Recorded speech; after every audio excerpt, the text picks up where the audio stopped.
Imagina esto. Es de madrugada. Una niña de apenas camina sola por un sendero desolado en los Andes. Su familia la espera en casa, pero ella nunca llega. A la mañana siguiente, encuentran su ropa rasgada a la orilla de un río, pero no hay rastro de su cuerpo. Esta historia se repitió, no una, ni 10, sino más de 300 veces. Entre los años 70 y 80, un hombre recorría Colombia, Ecuador y Perú, con una única misión: cazar. A simple vista parecía un vagabundo más, pero detrás de su mirada vacía, se escondía uno de los asesinos en serie más prolíficos y aterradores de la historia. Su nombre, Pedro Alonso López. Su apodo, el monstruo de los Andes. Un asesino que dejó un rastro de muerte tan grande, que hasta el día de hoy, su verdadera cifra de víctimas sigue siendo un misterio. Y lo peor de todo, él podría seguir vivo.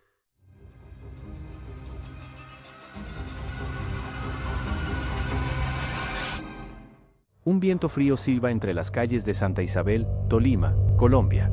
Pero antes de contarte las atrocidades que cometió, es necesario entender su historia. Porque los monstruos no nacen, se crean. ¿Cometió usted todos esos delitos? Pues participé en el hecho. Pedro Alonso López nació en 1948, en Santa Isabel, Tolima. Era el séptimo de 13 hijos, en una familia marcada por la pobreza y el abandono. Su madre, una trabajadora sexual, lo crió en un entorno donde la violencia y el sufrimiento eran el pan de cada día. Pero la verdadera pesadilla comenzó cuando tenía solo 8 años. Un día, su madre lo descubrió intentando abusar de su hermana menor. Lo echó de la casa sin mirar atrás. En ese momento, el destino de Pedro quedó sellado. Sin un hogar al que volver, deambuló por las calles. Fue entonces cuando cayó en las manos de un hombre que le ofreció refugio. Pero lo que parecía un acto de compasión, se convirtió en su peor pesadilla. Durante días, Pedro fue abusado brutalmente. Logró escapar, pero algo dentro de él se había roto para siempre. A los 12 años, un buen samaritano lo llevó a un orfanato. Parecía que su vida podía cambiar, pero el destino tenía otros planes. A los 14, un profesor le ofreció ayuda. Y Pedro, lleno de desconfianza y odio, robó lo que pudo y huyó. Se alejó de cualquier oportunidad de redención. A los 18 años, Pedro ya no era un niño. Se había convertido en un criminal. Robaba autos, asaltaba tiendas. Lo arrestaron y lo encerraron en prisión. Pero lejos de reformarse, allí descubrió su verdadera oscuridad. Prisión de Colombia, 1969. Un lugar donde la ley de la selva es la única regla. Y Pedro, en su primer año tras las rejas, sufrió algo que marcaría su evolución definitiva. 5 prisioneros lo sometieron. Pero esta vez, Pedro no huyó. No volvió a ser la víctima. Uno por uno, los asesinó con una brutalidad escalofriante. Fue entonces cuando nació algo nuevo en él. Ahora, Pedro Alonso López tenía poder. Así se forjó el monstruo. Pero lo peor estaba por comenzar.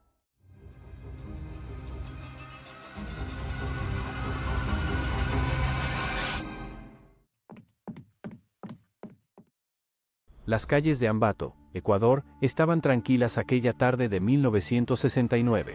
Los vendedores empacaban sus productos, los niños corrían de un lado a otro y el sol comenzaba a ocultarse tras los cerros. Nadie notó la presencia de un hombre extraño. Delgado, con mirada fría, caminaba entre la multitud. Su objetivo estaba claro: encontrar a su próxima víctima. Pedro Alonso López había descubierto algo aterrador. Ya no solo robaba para sobrevivir, ahora había cruzado una línea de la que nunca volvería. Su primera víctima confirmada fue una niña de 9 años. Desapareció sin dejar rastro, y las autoridades apenas prestaron atención. En aquella época, los niños se perdían todo el tiempo. Algunos huían, otros caían en desgracia. Pero esta vez, no era un caso común. Desde esa noche, López comprendió que podía actuar sin ser descubierto. No se detuvo. No tuvo remordimientos. Las desapariciones se multiplicaban. En mercados, en las calles desiertas, en pueblos olvidados. Viajaba por Ecuador y Colombia sin que nadie sospechara de él. Su modus operandi era simple: se acercaba a niñas vulnerables, les ofrecía dulces, promesas, o simplemente las tomaba por la fuerza. Pero entonces, algo cambió. Una noche de 1977, en un pequeño pueblo de Colombia, una niña de 12 años desapareció después de salir de la escuela. Su familia la buscó desesperadamente, pero no encontraron rastros. Horas después, la niña despertó en la oscuridad. Sentía el suelo húmedo bajo su espalda, el aire denso y un olor metálico que no podía identificar. Cuando sus ojos se acostumbraron a la penumbra, vio una figura sentada frente a ella. No grites, no sirve de nada. López había llevado a la niña a un refugio improvisado en las afueras del pueblo. Le tapó la boca con un trapo y le ató las manos con un pedazo de cuerda. Pasaron horas en ese lugar, horas que parecieron días. Pero lo que López no sabía, era que la niña tenía algo que sus otras víctimas no tuvieron. Su familia no se dio por vencida. Los padres de la niña, junto con algunos vecinos, recorrieron el pueblo llamando su nombre. Uno de ellos vio algo extraño. Cuando se acercaron, descubrieron a López sosteniendo a la niña con una mano en su cuello. Pero en un descuido, la niña logró morder la mano de su captor y corrió hacia los hombres que la buscaban. Pedro Alonso López desapareció en la oscuridad, pero no por mucho tiempo.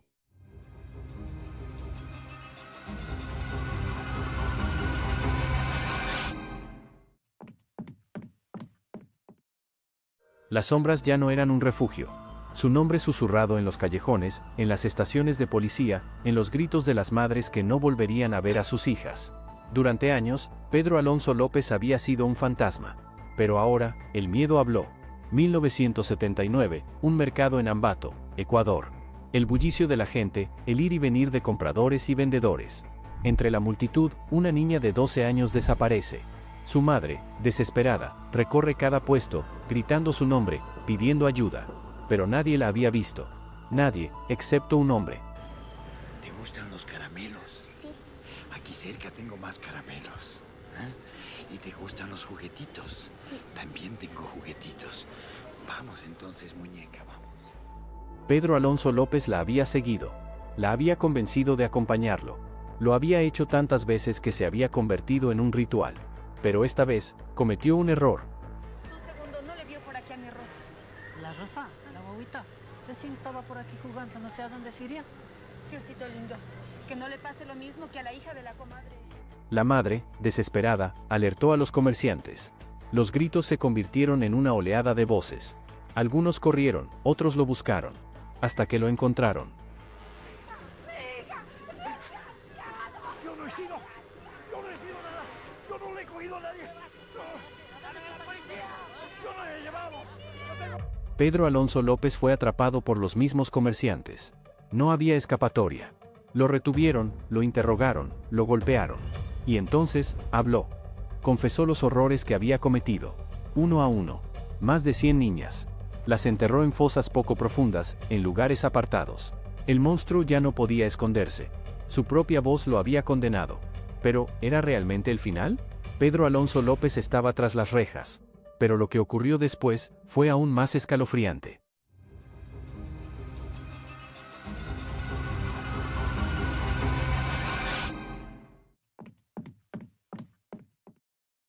Pedro Alonso López había sido atrapado. Su cacería había terminado, o al menos, eso pensaba la gente. Lo que nadie imaginaba era que la verdadera tragedia no fueron sus crímenes, sino lo que ocurrió después. Cuando confesó sus asesinatos, la policía ecuatoriana no podía creerlo. 110 cuerpos encontrados solo en su territorio, y más de 300 víctimas en total, sumando Colombia y Perú. Un asesino en serie sin precedentes en Latinoamérica. Un depredador que cazaba sin remordimiento. Pero, el problema no era atraparlo. El problema era qué hacer con él. Ecuador no tenía pena de muerte. No tenía cadena perpetua. Y en ese momento, la condena máxima por homicidio era de 16 años. La indignación fue inmediata. Las familias de las víctimas exigían justicia. Pero la ley era la ley. Para el sistema, López era solo un hombre más que debía cumplir su condena. Un reo más en una prisión ecuatoriana. Pero incluso ahí, en una celda de concreto, Pedro Alonso López seguía manipulando a todos a su alrededor. Pedro Alonso López entendió las reglas del juego. Se convirtió en un prisionero modelo.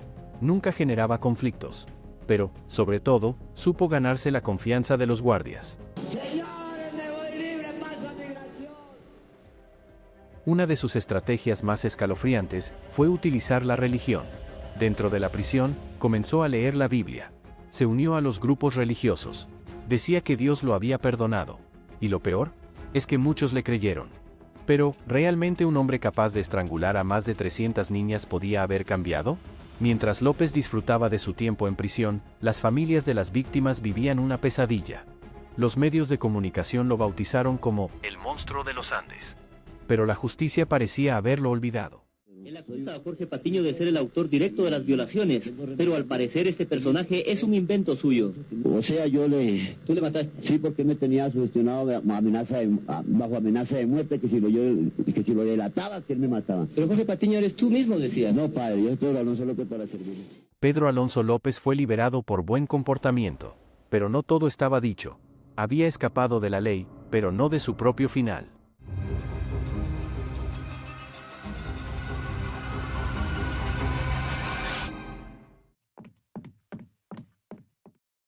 Yo mismo le hubiera matado. ¿Usted qué opina? No, eso es un peligro para... Pero ya ha pagado 14 años. Sí, pero y él no ha cambiado en nada. En 1998, cuando cumplió su condena en Ecuador, fue deportado a Colombia, su país de origen. Allí fue arrestado nuevamente por un caso de homicidio, pero lo dejaron en libertad tras pagar una fianza de apenas $50. Las familias de las víctimas exigieron justicia, pero el sistema judicial no hizo nada más. Luego, como si hubiera sido tragado por la tierra, Pedro Alonso López desapareció. La Interpol lo incluyó en su lista de los más buscados, pero jamás lo encontraron. ¿Está muerto? ¿Alguien se encargó de él en secreto? ¿O simplemente aprendió a esconderse mejor?